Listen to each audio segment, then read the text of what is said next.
Welcome to Everything Psychology. You already know the feeling. You open your phone meaning to check one thing.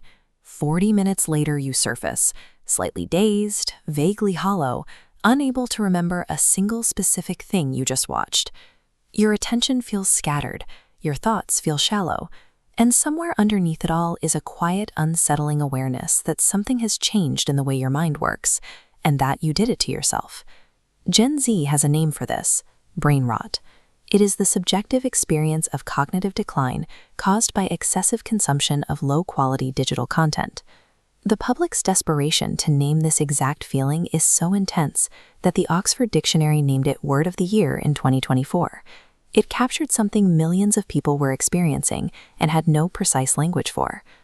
Behind the viral slang is a measurable neurological consequence of consuming fast-moving digital content. This is a structural change occurring inside your brain.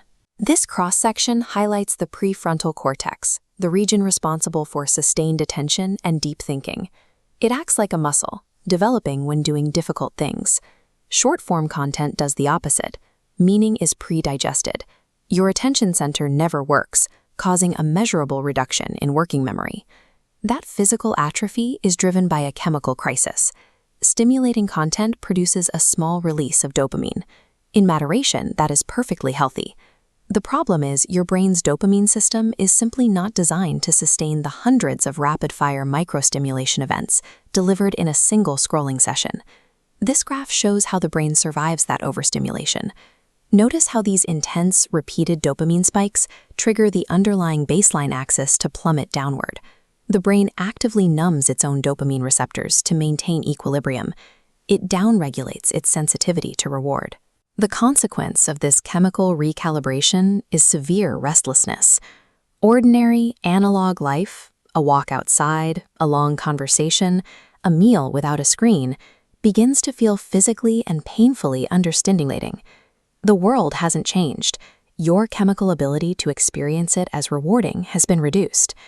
While your attention center is burning out, a completely different system in the background is going dark. This is the default mode network, or DMN. It is the system that produces your most important cognitive work. It is where you process emotion, form your identity, and construct the inner voice that makes sense of your experiences. There is a strict biological trigger for the DMN.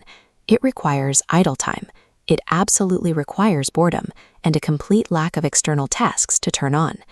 Every time you fill a micro gap in your day, staring at your phone in an elevator or scrolling during a 2-minute queue, you are suppressing this network.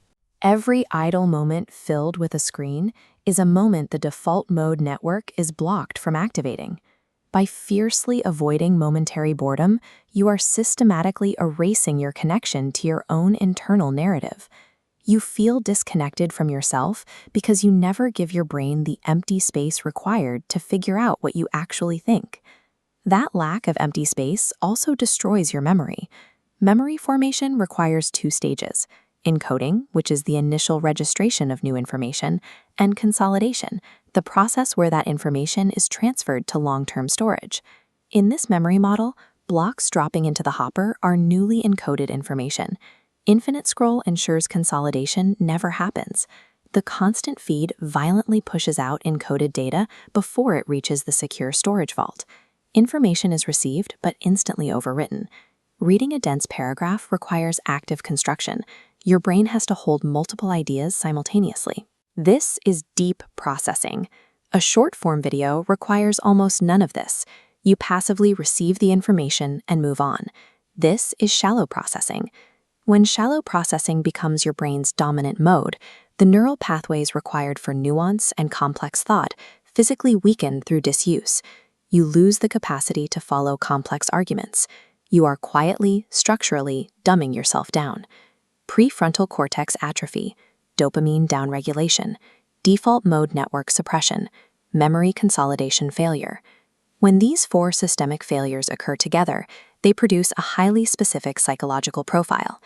This tech-induced state produces a psychological profile that closely resembles the early symptoms of depression and anxiety: difficulty concentrating, emotional flatness, restlessness, and inability to experience pleasure in ordinary things. The solution is not digital abstinence. The answer is intentional friction. You must force 5 minutes of agonizing daily boredom to reboot your default mode network. No phone, no music, no input. The intense discomfort you feel during this time is withdrawal, and withdrawal always precedes recalibration. You must replace a portion of short-form consumption with long-form reading or conversation. You do this specifically to strength train the prefrontal cortex that infinite scroll has allowed to atrophy. And you must reclaim your transitional processing gaps. Leave your phone in your pocket during the commute or the queue. Give your brain the required biological pause so your memories can finally consolidate. Your cognitive decline is not a personal failure. You were handed unregulated attention capture technology and used it exactly as it was designed to be used. But the brain is highly plastic. Every moment of sustained attention you give to something real sparks structural repair. The damage is reversible. You are just out of practice at being human. Share this video with someone who needs to hear it. Subscribe to Everything Psychology and leave a comment. Do you recognize brain rot in yourself? When did you first notice it? Your answer might be the one that helps someone else name what they have been living with.